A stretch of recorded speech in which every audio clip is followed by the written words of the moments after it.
నామానికి వందనాలు. సాక్షాత్తం సాక్షాత్తం భూమిని, ఆకాశాన్ని, సముద్రాన్ని, సూర్యుడిని, చంద్రుణ్ణి, నక్షత్రాలను, ఎన్నో కోట్ల కోట్ల కోట్ల గెలాక్సీల్ని సృష్టించిన యేసుక్రీస్తు ప్రభు వారు కేవలం మనుషుల కోసం ఈ భూమి మీదకు వచ్చారు. మీరు ఏం నిర్ణయం తీసుకోవాలన్నా బతుకున్నప్పుడే, మరణించిన తర్వాత ఎవరు ఏమీ చేయలేరు. ఎందుకంటే మరణం అనేది ఎప్పుడు ఎవరికి ఎలా సంభవిస్తుందో ఎవరికి తెలియదు. సాక్షాత్ సృష్టికర్త యేసు ప్రభు వారు చెప్పారు, రేపు ఏమి జరుగుతుందో మీకు తెలియదు.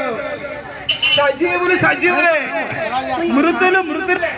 దయచేసి నేను ఒక పెద్ద జోతగాన్ని, సాక్షాత్తు యేసు ప్రభు వారు కాపాడి రక్షించారు. దయచేసి మీ అందరూ కలిపి భూమి మీద బతుకున్నప్పుడే